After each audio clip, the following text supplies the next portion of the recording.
গলা ব্যথা ঠিক করার জন্য আমি হচ্ছে গিয়ে গতকালও খেয়েছি, আজকেও হচ্ছে খাচ্ছি, বাট একদমই ঠিক হচ্ছে না।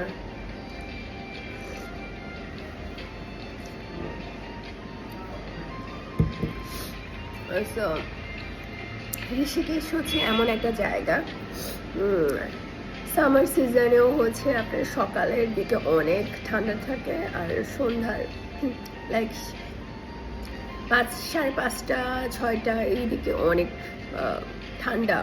ঠান্ডা বাতাস, যেহেতু এটা পাহাড়ি এলাকা।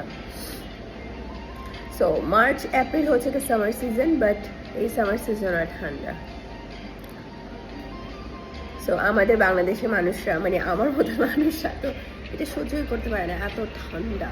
মেইনলি ঠান্ডাটা আসে হচ্ছে বাতাসের কারণে। আর এখানকার যে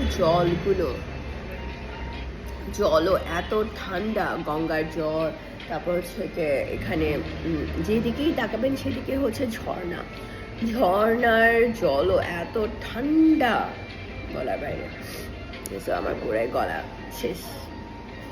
ওকে বাই, আমি হচ্ছে হালদি দুধ এনজয় করি।